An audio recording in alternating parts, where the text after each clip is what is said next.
Маш олон угсаатнууд байдаг. Энэ угсаатнуудын нэг нь Монгол угсаат. Монгол угсаатан бол маш эрт дээрээс гаралтай учраас бид нар энэ угсаатны нэг төлөөлөгч болж Монгол хүн бол төрсөндөө бол бахарах хэрэгтэй гэдэг юм аа. Гэхдээ Монгол хүн болж төрнө гэдэг бол зөвхөн төрснөөрөө Монгол хүн байх хангалттай.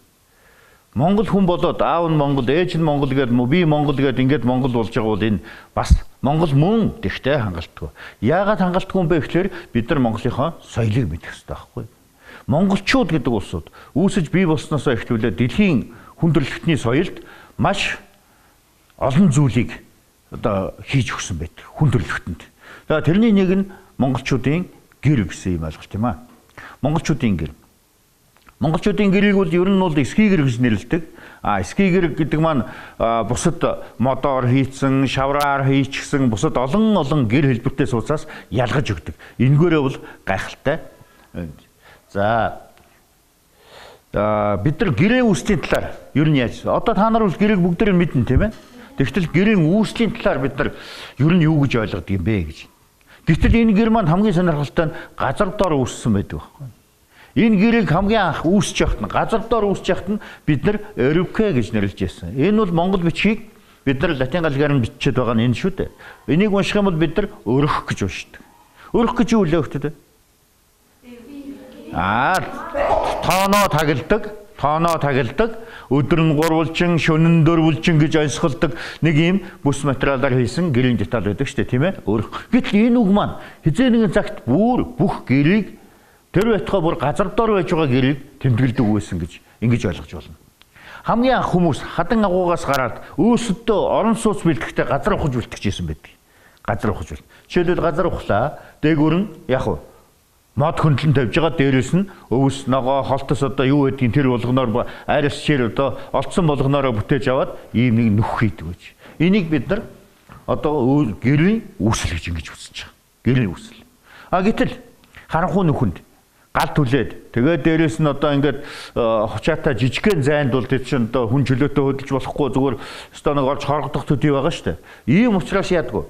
Нөгөө гэрээ, нөгөө нүхээ илүү боловсронгуй, илүү талбайтай болгож эхэлсэн байдаг. Тэрний яасан гэхэлэр за юуны өмнө нүхийг их том ухах нь биш, хамгийн гол нь нүхний голд нь баг нь босгоод тэр багнан дээр, атсан баган дээр янз янзын одоо урт сургааг модыг төшүүлж тавиад тэгээ голд нь бэхэлж ягаад тэгээд дээрээс нь ингэж орон зайгаа ихсгэж эхэлж байгаа байхгүй.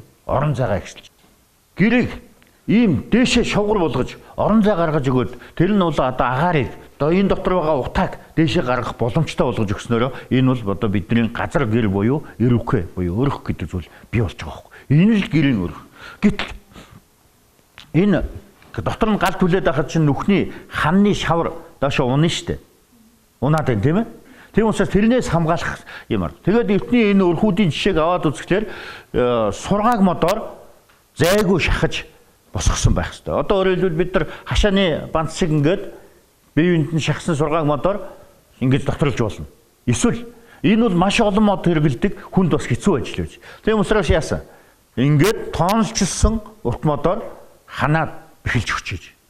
Энэ тоонлжин мод бол одоогийн ханны үүсэл болж байгаа байхгүй? Ханны үүсэл бол. Ийм үед нь бид нар Эрвке энэ Эрвке гэж нэрлэж газар доор байж хат нөрөх гэж нэрлэдэг. За Эренчин гэдэг зохиолчийн Заан залуудаа гэдэг номыг уншсан уу? Уншиг бах тий. За миний хүмүүс уншаарай. Заан залуудаа гэдэг бол Монгол нутагт амьдарч байсан. Эртний балар эртний чулуун зэвсгийн үеийн хүмүүсийн амьдралын тухай маш гайхалтай сонь зохиол өгдөг шүү дээ. Тэрэн дээр нэг ингэж дөнгөж эхлэнгүүтэл туул голын хөвөөгөр одоо хүнсний ургамалд цуглуулж авсан олон хүмүүс лөө шархацсан хэрс дайраад. Хэрс гэж мэднэ те. Хэрс дайраад замдаа 2 3 хүүхдийг няц гიშгээр тэгэж хөөж авсараад ийм Эрвкэн дээрээс дээгүүр нь гараа ичиж байгаа байхгүй. Тэгэд нөгөө тийш ясуу доошо цөмрөн штэ хүнд. Хэрс чи одоо заан шиг том амтай. Доошо цөмрөөд энэ голынх нь багнанд гизээрээ сүлбээд тэгээд тэнцэнэ шархтаж байж байгаа шархаад ирэхгүй үхсэн тухай ингэ байж нөө хэрс чи хүмүүс яах вэ? Идчих штт. Идчихдэг те. Гэх мэт. Тэгэхээр энэ яаж? Хэрв одоогийн шиг гэр байсан бол дээгүүр нь ингээд заан гүйж чадах уу? Чадахгүй штт. Дайраад унгаач. Тэрнээс бол дээгүүр нь гүйх ямар ч боломж байхгүй. Тийм учраас ширээ яаж энэ Эрвке гэдэг маань газар дор байж ах тохиолдолд нөө гэрээ маань дээгүүр нь бол их намхан байсан байна. Намхан. Тийм ээ. Одоо жишээлбэл энэ дээгүүр гүгэд гараад явчих боломжтой байна шүү дээ, тийм ээ. Энийг л бид нар газар гэр буюу өрх гэж ингэж нэрлэж. За хожуу. Энэ хүмүүс маань өөрсдөө хөгжсөн, хүмүүсийн оюун санаа нь бол тэлсэн. За ингээд газар дээр гэрээ гаргаж ирсэн. Гэрээ гаргаж ирэхдээ хоёр байдалтай гаргаж ирсэн. Эхлээд бол зөвхөн энэ дээдлийн хэсэг. Одоо бид нар энэ хэсгийг бол овоохоо, шавоохоо, уртсын бүүл гэж нэрлээд. Урт гэж мэднэ те хөлтүүдээ. Том урт модыг ингэж босгож байгаа, дээрээс нь хучаад дотор нь ороо суучдаг. Энэ бол урт. Энэ бол гэрийн энэ дээд хэсэг нь байна. Энэ хэсгийг одоо үзүүлэлт нь байгаа тэр моднуудыг ингээд хооронд нь бэхлээд хооронд нь ингээд уйчдаг байгаа тэр хэсэгтээ бол тооны үсэл болж байгаа байхгүй. Тооны үсэл бол. Тэгвэл дараа нь хожуу нөгөө овоохоо дотор юм уу уртсан дотор хүн амьдрахад бол арай бас жаахан хэцүү учраас яасан. Одоо энэ ханыг гаргаж ирж байгаа байхгүй. Ханыг гаргаж ирээд орчин цагийн монгол хэлний монгол гэрийн үсэл болж байгаа. Үсэл. Энэ гэртэйгээ бид нар бол өчнөөн жил амьдарсан. Одоо христийн тооллын 3000 жил өмнөх 3000 жилээс хойш л одоо Монгол одоо нүүдэлчд бол дандаа гэрээ бариад амьдрал гэр нь хөгжөөл яваадсан. Одоогийн Монгол гэр гэдэг бол энэ нүүдэлчдийн гэрний хамгийн төгөлдөр хэлбэр байхгүй юу? Тий. За дараагийнх нь. За энд ингээд нүүдэлчдийн гэрийн хоёр янз байж байна. Тий. Энэ бол Монгол гэр, энэ бол Түрэг гэр гэж. Тэгэхдээ одоо л бид нар Түрэг Монгол гэж нэрлээд байгаа болохоос дээр үед бол энэ Монгол гэр ч гэсэн юм байсан. Монгол гэр ч гэсэн юм байж. Энэ гэрийн онцлогийг хараад та өнөө ингэж явж байгаад эндээ махицсан байгаа үстэй. Матаад махилгцсан мэт. Тэгэхээр энэ гэр чинь ийм бөмбөр харагдаж байгаа байхгүй.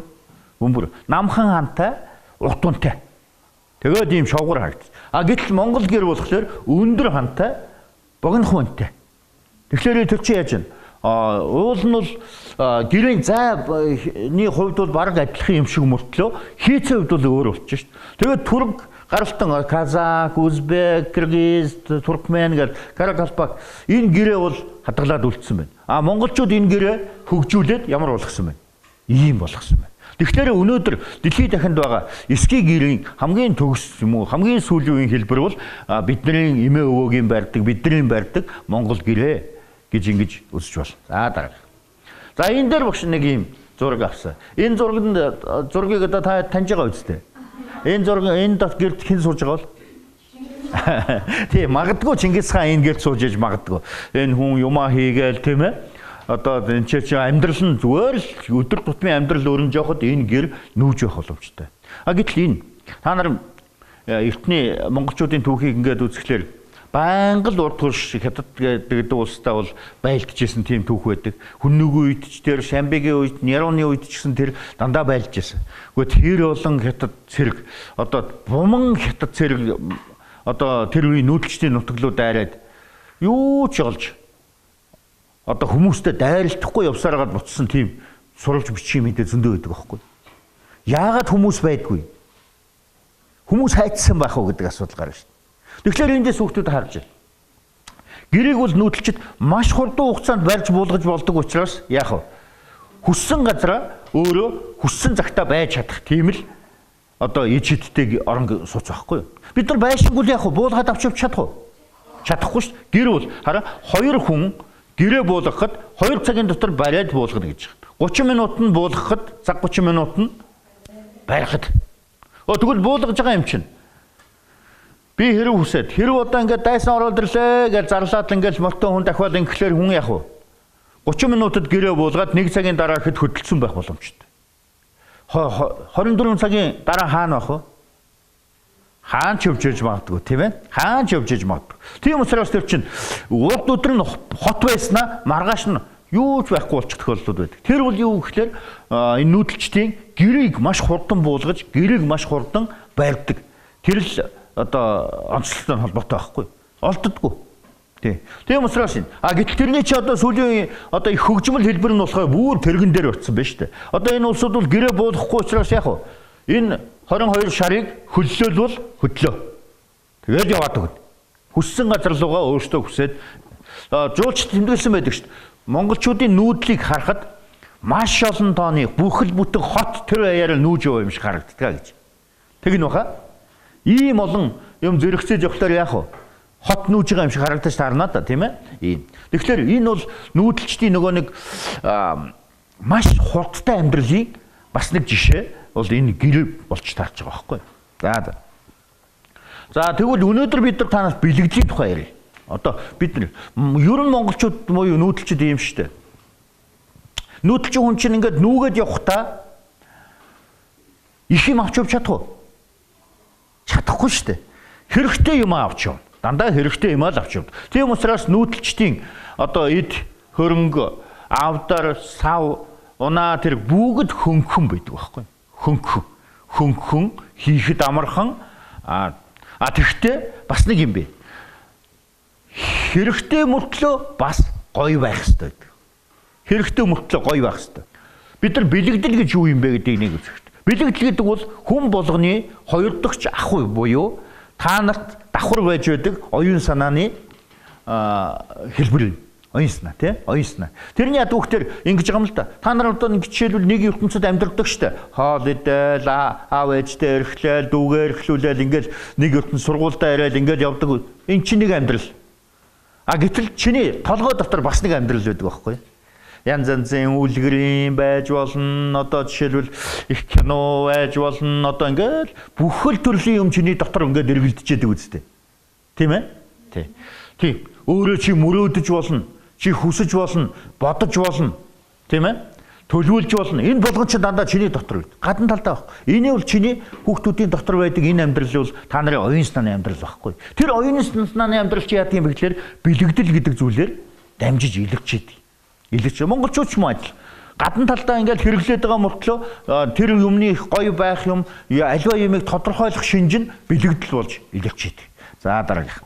Тэгэхээр бид нар гэрээ үзье л да. Жишээлбэл энэ дээр гэр гэдэг бол монголчуудын хувьд бол маш их чухал юм шүү дээ. Өөрсдийнх нь орон сууц тийм ээ. Гэр хизээ одоо бидний хэрэглэнээс ингээд шахагдаад байсан мэтлээ бид нарыг ерөөсө хотчоод хотод суудаг болсонтой л холбоотой. Тэрээс бол бид нар хөдөөнөө суудаг байсан бол бүх юм гэр бүх амьдрал гэртэл болно. Тийм учраас энэ бол монголчуудын орон сууцны сонгодог хэлбэр бөгөөд хэдэн мянган жил монголчуудын амьдралыг авч явж байгаа ийм гайхамшигтай сайхан зүйл байхгүй юу? Гэтэл энэ гэр маань саяны хэлдгээр дотор нь хүн сууж болох ёстой тий? Дулаахан байх ёстой, бүтэн байх ёстой, дотор нь сууж болох ёстой. Энэ бол ахуйн тал нь. Гэтэл цаа талдаа оюуны тал гэж байна. Оюуны тал нь гоё байх ёстой. Танд одоо чамд цэнгэл хүтээдэг байх ёстой хүүхэд. Ойлгож байна? Цэнгэл. Та гэрээ хараад баясж яах нь шүү дээ. Манай гэр ийм гоё. Манай гэр ийм гоё өнгөтэй. Манай гэр ийм гоё хэлбэртэй гэж. Тэгтэл энэ дээр багшин жишээ олгоод ингэсэн байна. Монгол гэрийг 8 дахлаар бэлэгдэх нь. 8 дахил гэдэг бол бүдгийн шашны ёсонд хамгийн ариун 8 зүйлийг хэлдэг байхгүй юу? Хамгийн ариун гэдгийг багшин зүгээр ганцхан жишээгээр хэлье л да. Энэ Бадамжийн хоо гэдэг цэцэг байдаг тийм ээ? Бадамжийн хоо гэдэг цэцэг чинь хаана ургадаг юм гэхлээр усан дотор ургадаг байхгүй юу? Усан дотор. Шавхайн дотор. Амар ногоо нуурын дундаа. Тэр нь бол хүн ууж болмооргүй тийм ээ? Тийм бохор нуурж байж болно. Тэгсэн чи тэрний ороолоос ингээд нэг гоё цэцэг ургаад хэдэн метр чамаагүй шүү дээ. Тэгээд заад хамгийн мандал дээр нь гач ирээд дэлгэрдэг. Нөгөө нуурын яроолд байгаа тэр замданд байсан тэр усны бохор янз янзын амтан хэр одоо тэр шавар мавар юу ч байхгүй. Цэвэрх юм байдаг байхгүй. Тийм учраас энэ Бадамжийн хоо чинь хамгийн ариун зүйл байж болж байгаа юм. Тийм учраас тэр чинь бурхны үлмий дор тавьдаг байхгүй. Бурхан болгоны үлмий дор Бадамжийн хоо гэж. Бид нар ч гэсэн бас тэр хамгийн ариун зүйлээ Бадамжийн хоо. Тэгвэл энэ Бадамжийн хоо гэдэг чинь энэ 8 дахлын нэг болоод ингээд явдаг байхгүй. За жишээлбэл ингэ харъя. Дээвэр туурган ялгуулсан дуаз мэт сайхан гэж. Дуаз гэж энэ. Дуаз гэдэг нь одоо манайхаар бол туг сүлд юм аягтай юм да. Шашны туг. Тийм ээ? Туг гэдэг чинь ер нь дандаа ариун байдаг үстэй. Ариун зүйлийг бид нар туг гэдэг шүү дээ. Тугаа хайрладаг, тугаа хүндэлдэг. Тийм ээ? Тийм учраас туг сүлд гэдэг юмний чинь одоо үүргийг шашиндаг үсдэг юм бол дуаз байгаа юм. Ялгуусны тэмдэг. Ялгуусны тэмдэг. Дандаа ялж байхын тэмдэг гэсэн. Тэгэхээр сайн харах юм бол та нар энийг харахад манай цагаан сүлдтэй төстэй байгаа биз? Энэ дээдлийн догн өөр болохоос цагаан сүлдтэй л төстэй. Тэгвэл дээвэр туурган ялгуусан дуаз мэт сайхан. Энд чинь ингээд доошогоо ингээд унжаад давхарлаад унтсан бүсээр хийцэн байдаг бол бидний гэр маань дээрээсээ бас яах вэ? Доош нь бүтээч гисэн үндсэн хэлбэр энэ дуаз шиг мөн байна уу? Мөн. Энэ Одоо ингээд харахад энэ хоёр адилхан байгаа үстэй тийм ээ. Ингээд тий. Ингээд. Дээд хөлтөрг нь бадамлын ухаан мэт гоёхон гэж байгаа. Дээд хөлтөрг гэхлээр одоо бид нар энийг улаан байна шүү дээ тий. Энэ улаан их гоё харагдаж байна уу тий. Энэ хажуу талдаа байгаа. Энэ хажуу талдаа байгаа. Цаа талдаа байгаа. Хэрв та нар энэ гэрээг дээрээс нь харах юм бол яг гоё цэцэг шиг харагдана. Тэрийг бид нар хөлтөрг гэж нэрлэдэг байхгүй. Хөлтөрг. Хөлт өрөх гэсэн. Хөлтөө өрөх тийм ээ. Энэ за хөлтөрг. За тэгвэл гадар өнгөн цагаан лава мэт гялтганам гэж байгаа. Энэ цагаан лава гэдэг бол одоо далайн дун бидний бүүгээ үлээдэг тийм. Одоо үлээж дуургадаг бүрээ шиг энэ цагаан лава гэж. Энэ хясаа. Энэ амтны өнгө нь их гоё гялгар байдаг. Тэр өнгө нь бол монголчууд ямар гэрт дуртай вүлээ? Цагаан өнгөтэй гэрт дуртай байдаг шүү дээ, тийм ээ. Тийм учраас ийм гайхам хэлбэр нь эрдний хумх мэт дүгрэг гэж. Энэ хумх ийм хумх хэлбэртэй. Өөрөөр хэлбэл эн чинь яаж вэ? Сав хэлбэртэй. Сав хэлбэртэй. Тэгээд энэ маань хумх мэт.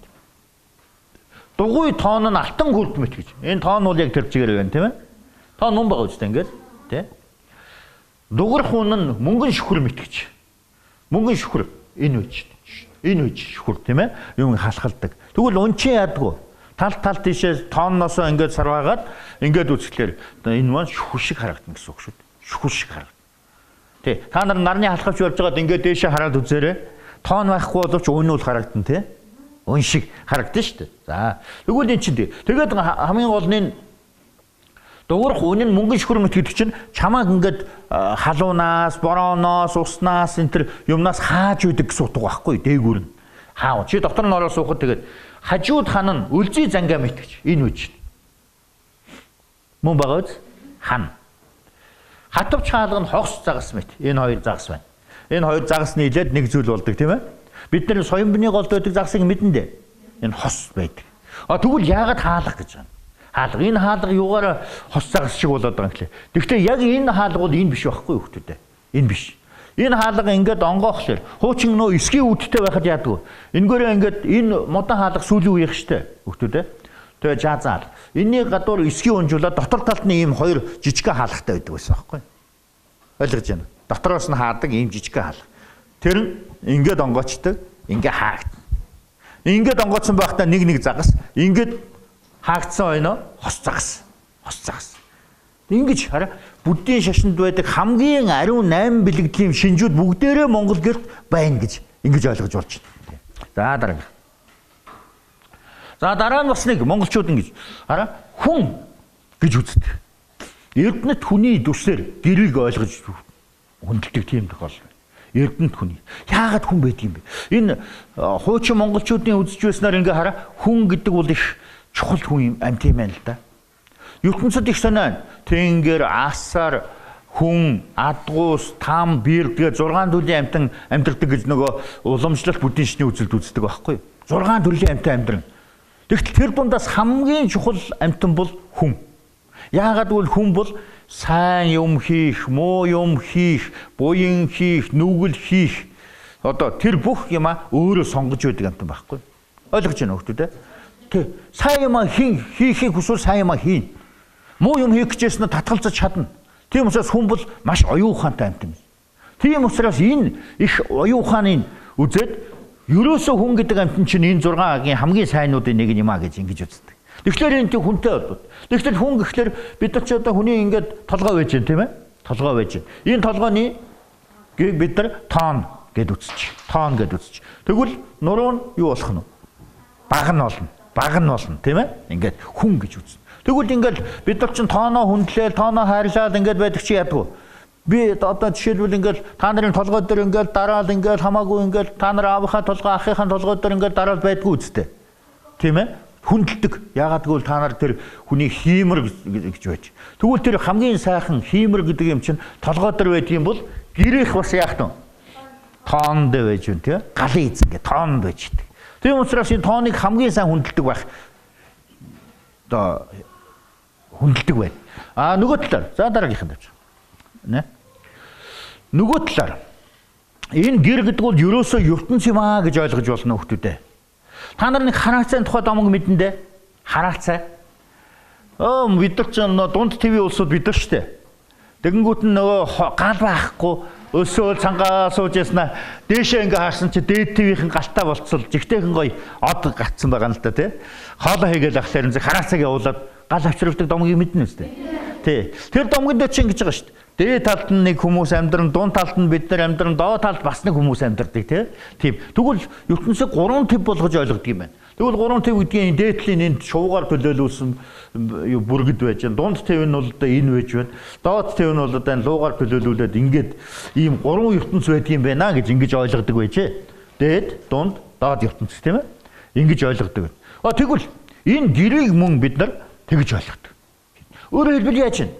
Энэ тоон бол дээд твийн бэлэгдэл болоод энэ тоонноос дээшгээ явах болох уу? Тэнгэр болдог. Тэнгэр болдог. Энэ газар байна тийм ээ. Энэ газар буюу одоо энэс доошогоо, шалнаас доошогоо доод төв эхэлдэг. Тэгвэл гэр гэдэг маань бидний амьдрдаг юу байх нь вэ? Дунд төв нь байх нь ба штэ. Дунд төв байна. Гэтэл энд нэг мод байгаа зүгтүүд ээ. Тэг. Энэ модыг ингээл дагаад яваад байвал дээшгээ дээд твд гарч болно. Доошогоо яваад байвал доод твд орж болно. Энийг бид нар ертөнцийн мод гэж хэлдэг байхгүй. Өөрөөр хэлбэл тэнгэрийг газартай холбоцсон. Бас тэнгэрийг газар руу унгаахгүй байх зорилттой модыг бид нар юу гэж байна? ертөнцийн мод гэж нэрлэдэг юм байна. Тэгвэл энэний үүрэг чи хаав? Энэ байж. Бага нь байж байна. Тийм ээ? Хэрв энэ мод байхгүй тэнгэр газар хоёр яах вэ? Нийлнэ гэсэн үг. Тэнгэр газар нийлнэ гэдэг чинь аимшигтай юм болно гэсэн. Аюул болно гэсэн үг. Бидний ертөнц байхгүй болно гэсэн үг шүү дээ. Тийм баха? Тийм учраас та нарыг ингээд айлд очоод хүүхдүүдийг ингээд баган тэврээл, дүшээл, энэ багантай зууралдаад байвал бити багантай зууралдаад гэдэг шүү дээ, тий. Монгол гэрийн хамгийн их цэрлэх ёстой, хамгийн их ариун нандиндаг зүйл бол баган тоон хоёр үү. Яг гэвэл тэр багныг унгаачих юм бол дээд талын тэнгэр буюу дээд ертөнц, доод талын газар гэсэн хоорондоо нийлнэ гэсэн үг. Өөрөөр хэлбэл галуу юулнэ гэсэн үг болж байгаа байхгүй. Ойлгож байна уу? Тийм учраас та нарыг бити баган чухал баган руу бити хүргээд идэг тэр байхгүй хүүхдүүд. Ойлгож байгаа шүү дээ, тий? За дараагийнх нь Монгол хүний жаргалан амар тайван амьдрал юм аа гэж байна. За энэ ч бол үнэн тий. Монголчууд ч өөрсдийнхөө жаргалан болохоор эрх дураараа сайхан хөдөө нутагтаа ингээд байгаль дэлхийгээ хараад л ингээд явж явах тийм одоо хүслээ өөрийнхөө жаргал гэдэг юмар илэрхийлдэг. Энэ нь маш олон үлгэр, домог, туйл, зэрэгт бол байж байна. Өөрийнхөө дураар тий. Тэгвэл бас нэг монгол хүн ингэж боддог юм байна л та. Ерөөсө дээд талдаа тэнгэртэй, доод талдаа ногоон дэлхийтэй, хажуу талдаа дээд талдаа нарттай тэгээд ингээд сургамал байгаль дэлхийгээ хараад өөрийнхөө дураар нүүгээд ингээд сайхан амьдрахыг л хамгийн жаргал гэж боддог. Тэгвэл тэрний бэлэгдэл нь бидний нөгөө гэр гэдэг юм нь ороод ирсэн байдаг. Ороод. Жишээлбэл хүүхдүүдээ би огсныг 2 гой зураг болсон байгаа үстэй. Энэ юутай адилхан харагдаж байна? Нар байгаа үстэй тийм ээ. Цаа талд нь тэнгэр, наа талд нь энэ дугуй нар, тал тийшээгээ цацрахтай. Энэ бас тийм харагдаж байна тийм ээ. Тэгэхдээ энэ зургийг яах тавьсан гэвэл багш нь энд нь ингээ хараа. Үүлэн хээтэй байгаа юм. Үүлэн хээтэй. Энэ тоонон дээгүүр. Үүлэн хээ гэдэг чинь юу гэсэн үг вэ? Тэнгэр байна гэсэн үг шүү дээ хүүхдүүд. Тэнгэр. Тэгэхээр ерөөсөн тоон бол нар юм. Өн бол цацраг юм. Ийм хоёр улаан өнгөтэй байдаг учраас бид нар яадаг гэрээ улаан буюу шараар буддаг. Ногоон өнгөөр будсан унтай айл үзсэн үү? Үгүй. Тийм учраас нар улаан учраас улаанаар буддаг юм байна. Тэгэд хүн дээшээ хараад ингэхлээр яах нь вэ? Тэгвэл нөгөө нэг хит хуц болохоос нь хамгаалаад өнийн толгойгийн дандаа яадаг вэ? Хээлдэг эсвэл хөхөнгөөр будчихдаг. Тэгээд тэр хөхөнгө нь болохоор тэнгэр болчихдог байхгүй. Тэгээд гэрт очиод та хэд ингээд хэрв бэлэгдийг мэдэх юм бол тэгээ штэ айлд очиод дээшээ ингээд харахад дээд тал чинь нар байж байна. Нарны хажуугаар хөх тэнгэр байж байна. Нарны туяа тал тийшээ ингээд сайхан бууж яах гэхээр монгол хүний амар тайван амьдрал жаргалын тэмдэг болчдөг байхгүй. Тэгээ гэр маань өөрөө энэний бэлэгдэл. Тэгээд би энэ жинхэнэ нарны зургийг нэг хүн авсан байна л да энд. Тийм ээ? Нар нь юм бөөрөнхий байгааз. Тий. Нарны гэрлүүд нь хаашаа байна? Цацарсан байна. Уншиг харагдаж байна уу? Тийм ээ? Ингэж. Яг энтэйгээ адилхан сэтгэж одоо монгол хүн өөрийнхөө гэрийг бол яг байгаль дэлхий болгож сэлмэг тэнгэртэй, улаан нартай ийм байгаль дэлхий болгож ингэж дүрсэлж ойлгодог юм байна шүү дээ. За дараа нь мөн гэр гэдэг бол та нарын ертөнцийг хамгаалагч. Тийм ээ? Гэр гэдэг бол та нарын ертөнцийг хамгаалагч. Одоо ертөнцийн хамгийн үнэтэй юм танаа гэр мөн биз дээ. Чи гэртээ байхдаа хамгийн найдлагатай, юмнаас айхгүй хамгийн одоо би энд чи одоо эзэн нь би энэ айлын хүүхэд нь учраас би одоо энэ юмаа мэдэх ёстой гэж бүх юм чинийх, тэр гэрийн бүх юм чинийх болдог үстэй хүүхдүүд ээ. Тийм учраас тэр чи яаж вэ? Энэ гэр бол та нарах учраас та нарын ертөнц байхгүй юу? Энэ ертөнц та нарыг бас хамгаалдаг. Монгол хүмүүс бодохдоо энэ хараа бидний завсраар биднэртэй ингээд холилдоод янз янзын танихгүй үзэгдэхгүй амьтад амьдардаг гэж үз. Жишээлбэл газрын гүйдэлч гэдэг юм уу, дайрлагч гэдэг юм уу, онгодч гэдэг юм уу, янз янзын юмнууд байдаг гэж ярьдаг шүү дээ, тийм ээ. Мангас, чөтгөрч гэдэг юм уу одоо тэрийг бол бид нар үзээгүй шүү. Тэгтэл хүмүүс тэгж боддог байсан байна. Тэгээд тэрнээс хамгаалж байгаа шүү дээ, хүүхдүүд ээ. Энэ хараа. Энэ гэр бол ингээд битүү байж байхдаа бол та нар ямар ч муухай зүйл та нар руу халдаж чадахгүй гэсэн үг. Жишээлбэл багш нар ганцхан жишээ авъя л да. Энэ хаалга байна те. Энэ хаалганд 4 ширхэг ариун зүйл байдаг. Тотго, хатвч, босго. Энэ дөрвөл тотгоноос битгий байр, тотго битгий мөрөг, тотгоноос битгий зүгт, босгон дээр битгий гიშг, хатвч битгий хаалга битгий алдал гэдэг чинь те хүүхдүүд те. Дөрвөл энэ ариун. Энд чи яагаад ариун байдаг гэхээр та нарыг хамгаалдаг зүйл байхгүй юу? Яагаад гэвэл гэрт орох боломжтой хамгийн гол гаднаас ордог нөхцөл юу? Үүд нь хаалга байгаа шүү дээ. Тийм учраас хэрв чи айлын босгон дээр гიშгээд байх юм бол тэр айлыг хамгаалалтгүй болгож яах гэсэн үг гэдэг байхгүй юу? Хамгаалт байхгүй ч. Чамаг дагаад янз янзын муухай юм ч оруулж магадгүй шүү дээ. Тийм учраас тэр айлаа хайрлах, тэр айлаа хүндэхийн үед өөрийнхөө гэрэгч гэсэн хүндэхийн үднээс босгон дээр алах гიშгддэг байхгүй юу? Тэгээд за тэгсэн чинь янз янзын юмд дунд чинь бас босгон дээр гიშгсэн чинь нэг юм дагаад ороод ирсэн байж болно шүү дээ. Муу юм. Тэгвэл хараа энэ юу лээ? Байдаг үлээ. Байдаг тий. Монголчууд бас л арга болсон байна. Босго даваад ороодсэн муу юмыг хаахын тулд яадаг вэ? Хөрөө.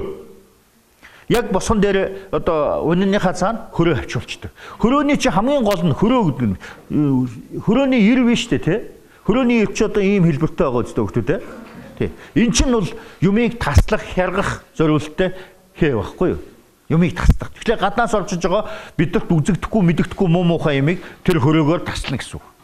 Тэрнээс цааш явъя. Энэ юу? За энэ сайн харагдахгүй. Энэ байж штэ хөлтөө тий. Энэ тий? Тулга байдаг хаа? Энэ бол одоо яг ингээд нөгөө хөрөөнөөс чинь цааш явахлаар яг гэрийн голд байж идэг зүйл мөн үү? Мөн. Тэгэхээр энэ маань гал гэдэг бол өөрөө ариутгах чанартай. Өөрөө ариутгах чанартай. Яг. Өөрөө ариутгах чанартай. Энэ талаар нь харах хэрэгтэй байсан тийм. Ийм учраас нөгөө муухай юм чи яг гал чатаад алга болчихно.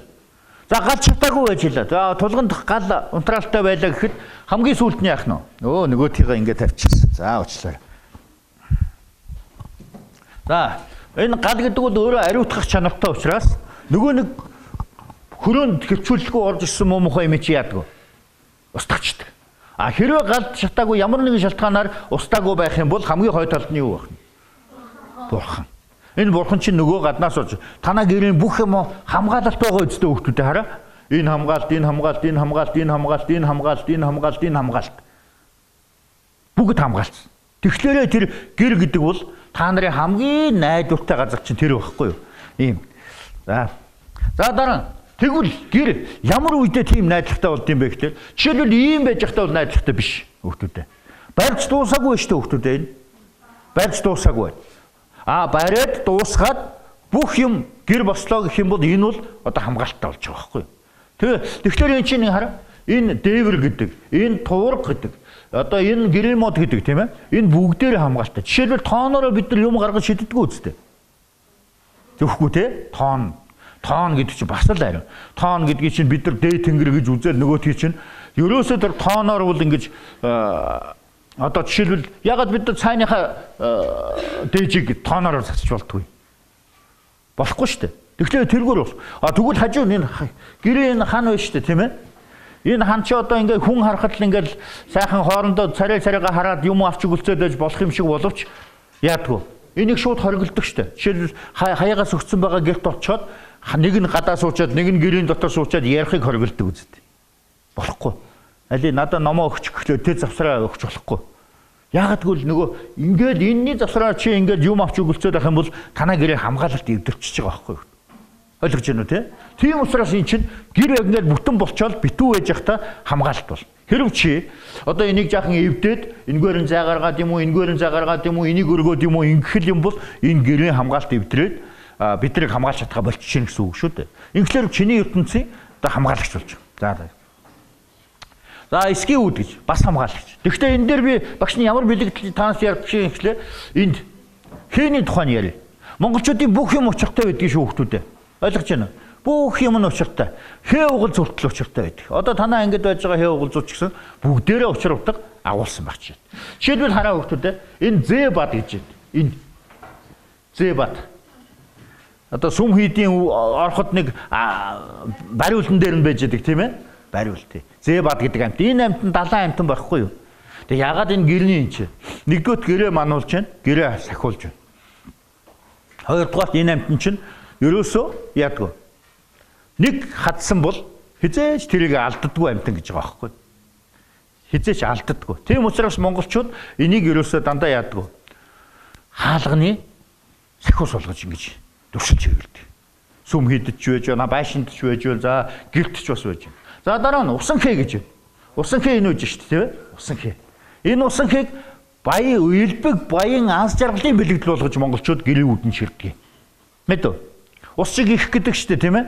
Тэр нь ус шиг эрдэн гэдэг. Ус бол чандман эрддэг. Тэгэхээр энэ ус гэдэг бол маш ариун зүйл, тэгээд маш элбэг баян зүйл гэдэг утгаар нь бид нар усан хээгээр элбэг баян анс жаргалыг. Тэгвэл энэ дотор байгаа хүмүүс бол З-бадаар мануулсан ус шиг их анс жаргалтай гэсэн үг, тийм ээ? За дараа нь чандман хээ гэж энэ.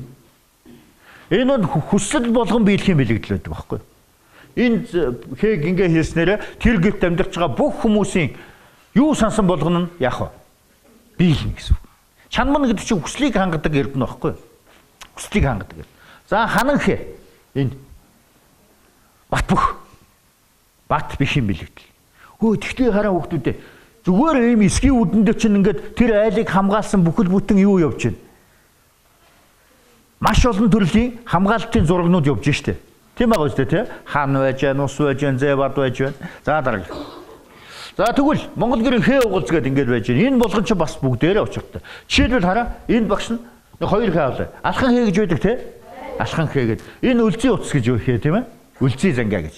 Үлзий занглаа. Үлзий утас, үлзий хээ гэж. Энэ хээ бол хараа хоёулаа эхлэлгүй, төгсгөлгүй мөнх аз жаргалын бэлэгдэл болдог байхгүй хүмүүстээ. Ойлгож байна уу? Эхлэл байхгүй. Эхлэл нь хаана байдгийг мэдэхгүй, төгсгөл нь хаана байдгийг мэдэхгүй. Тэгэхээр үүрд мөнх гэсэн үг болно тийм. Тэгээд аз жаргалын бэлэгдэл болдог. Сайн сайхны бэлэгдэл болдог. Тийм учраас энэ чинь гэрийн үүдэнд бичдэг. Энэгээрээ гэрийнхэн тооныг одоо чимдэг, эсвэл ширээгээ чимдэг. Тийм байгаа үстэй тийм хүмүүстээ. Тэгвэл энэ хаан бугуй шатан сөхөд бат бүхийн бэлэгдэл болдог. Бат бүхийн бэлэгдэл. Хизээч салшгүй хамттайгийн бэлэгдэл болдог. Бат бүх харилцааны бэлэгдэл болдог ийм учраас. Бас гэрт их юм бэл. Энэ бол гэрт бол их олон янзын хээ байгаад тэрний зүгээр багш нь хамгийн элбэг дайралдаг цөөхнийг хэлж байна. За дараагийн. За жишээлбэл үлзий хээ гэж, алхан хээ гэж, хорол хээ гэж байна. Түмэн насан хээ гэж байна. Түмэн нас гэдэг чинь мөн түмэн оны аз жаргал гэсэн утгатай. Загсан хээ гэж байна. Загсаар түрүү бид нар хэлсэн цэцэг навчин хээ гэж байна. Өнөндөг бол дандаа цэцэг навч байдаг штэ хүмүүстээ тийм ээ. Тий. За усан долгио хээ гэж байна. Энэ би түрүү хэлсэн. За дараагийн. За үүнээс гадна гэрт Монгол айлд байлгадаг, Монгол гэрт байлгадаг бас нэг хэдэн чухал дүрс байдаг. Тэр нь юу вэ гэхээр одоо нэг сөхөн зүйл бий. Жишээлбэл энэ хар. Энэ ямар амьд? Бар. Арслан. Луу. Хангарт. Дөрвөн хүчтэн гэдэг байхгүй монголчууд. Тийм учраас энэ дөрвөн хүчтнийг хамтд нь гэртээ дандаа хадгалж байвал тэр айлыг энэ дөрвөн хүчтэн яах вэ? Хамгаалж байна гэсэн утгатай. Тийм учраас ингээд Монгол айл болгоно дөрвөн хүчтний зураг юм уу, баримл юм уу, хэлбэр юм уу байж идэг штэ тийм ээ. Тийм. За дараагийнх нь. За дараа нь бас дөрвөн хүчтэн бол хамгаалахын бэлэгдэл юм бол эвтэй дөрвөн амтан буюу тумбааш гэдэг бол юу? Эвтэй найртай байх юм бэлэгдэл. Аавтайгаа, ээжтэйгээ, ахтайгаа, эгчтэйгээ, дүүтэйгээ бүгдээрээ эвтэй. Эвтэй байна. Энэ тумбааш гэхлээр энэ эвтэй дөрвөн амтныг төвдөр тумбааш гэдэг байхгүй. Монголчууд одоо танаас ах зарим улсууд бол дандаа тумбааш гэж хэлдэг. Тийм учраас энэ эвтэй дөрвөн амтан гэсэн үгийн орчуулга байгаа юм заа юу. Тий. За тэгээд энэ яаж вэ? Заан сармагчин туулай За тагтаа. За одоо орчин үед бол тагтаа болсон. Хуучин бол цорхров гэдэг шувуу нэг өөд төрлийн шувуу байсан гэж ярьдаг. За тэгэхээр энэ бол яаж вэ? Гэртээ хадгалж явах юм бол танаа гэрийнхэн эвтэй нойртой байна гэсэн утга бол. За дарга. За энэ монголчуудын бас нэг гэрт хамгаалдаг бас нэг чухал зураг бол жаргалын 8 морь гэдэг зураг байдаг. Монгол хүн угаасаа морин дихайртай тий. Монгол хүний амьдрал бол морьтой шууд холбоотой байдаг учраас бид нар морь ундаг байна уу, ундаггүй байна уу хамаагүй бүгд морийг хайрладаг. Тэгвэл энэ хараа. Энэ бол их чухал зураг. Энд бол ингээд эрх дураараа байж байгаа 8 морь байдаг байхгүй юу? Өөрөөр хэлбэл өөрийнхөө дураараа байж байгаа, эрх чөлөөтэй байж байгаа 8 морь. 8 янзын хөдөлгөөнтэй. Тийм учраас энэ бол айлд байж хахад маш сайн гэдэг ингээд хүмүүс их хадгалдаг. Ер нь бол айлд моргүй айлд ер нь байдгүй шүү дээ хүүхдүүд. Танаа гэрт ч гэсэн морь байж л байгаа. Тэгээд энэ зургийг бол их хүндэлдэг. Та сайн харж байгаарай. За дараагийн. За хамгийн эцэст нь. Энэ юу? Арслантай авдар. Энэ юу? Энэ гурав энэ аль хоёр нь адилхан байна? Энэ хоёр адилхан байна уу? Энэ хоёр адилхан байна уу? За энэ юм л дээ хүүхдүүдээ. Монгол хүний нүүдлийн нийгэмд бид нар чинь их том СЭП гээл юм уу том байшин барьж байгаа дотор нь юм хийж чадах. Монгол хүний хамгийн хүндтэй юм хийдэг бол авдар байдаг тийм ээ. Авдар байд. Энэ авдар байна. Тэгэхдээ энэ авдрыг хамгийн хүндтэй юм хийсэн юм чинь ямар нэгэн байдлаар яах нь хамгаалах ёстой. Одоо би энд бол нэг том цоочтой байна шүү дээ тийм ээ. Дээр үед энэ авдар цоочгүй байсан. Ерөөсөө монголчууд хулгай гэдэг юм чинь ерөөсөө тэр үед бол ер нь байхгүй байдаг гэж тэмдэглэдэг байсан. Бүх юм онгорхоо ич явчихдаг. Тэгэхдээ тэр юмнаас хамгаалах хэрэгтэй. Энэ авдрыг хамгаалж байгаа юм нь юу? Энэ амтны хамгаал. Арслан хамгаалт. Бид нар нэг арслантай авдар гэж нэрлэдэг тийм ээ. Гэхдээ энэ амтан арслан гэж нэрлэж байгаа боловч яг бодит байдал нь бол энэ нохой. Яагаад гэвэл айлын бүх хөрөнгийг хамгаалдаг. Тэр айлын малыг нь харддаг. Тэр айлынхаа өрхийн гишүүний тоонд орж явдаг нэг амтан бол юу байх нь? Цаа нохоо гэдэг. Тийм учраас нохоо гэдэг бол монголчуудын хамгаалах бэлэгдэл болдог байхгүй. Тэгээд энийг бид нар нохоогоо зураад энийг арслан гэж нэрлэдэг. Тийм ээ? Тий. За дараагийн. За тэгээд гэрэг маань өөрөө зөвхөн одоо бэлэгдэл төдийгүй мөн яг цаг баримжаалах, цагийг мэдэх хэрэгсэл болдог байна. Цагийг мэдэх хэрэгсэл болно. Цагийг мэднэ гэдэг нь өөрөө одоо жишээлбэл 60 үнэтэй 4 хантай гэрийг ялгүй 100 урагш харуулад барих юм бол та нар одоо зүгээр ингээд нэг 60 секундтэй цаг шиг яах нь бүх одоо цаг хугацааг бол нарийн тодорхойлж чадна гэсэн үг. Ялангуяа нартай үеийн цаг хугацаа. Тийм ээ? Өөрөөр хэлбэл хаана байх нь? Тоон дээр тооны үнний толгой тусах, үнний дундуур тусах, үнний бүксэн тусах, ханын толгой тусах гэдэг ингээд явчих штэ. Нар өндөр хөөрөгцсмаа юу яах вэ? Нөгөө нарны туяа чинь доошоо тусаал. Ханы шиірэн тусаал тэгээд буцаагаал одоо ингээд явна. Энэ бол монголчуудын гэрийн цаг баримжаалах ёс юм аа. Тий. Тэгээ учраас монголчууд яадаг байсан бэ? Тийм их албаар ингээд одоо механик юм уу, электрон юм уу янз янзын цаг зүг шаардлагагүй байдаг байсан байна. Яг гэвэл цаг нь өөрийнх нь гэр учраас тийм ээ. За анхаарал тавьсан юм баярлалаа.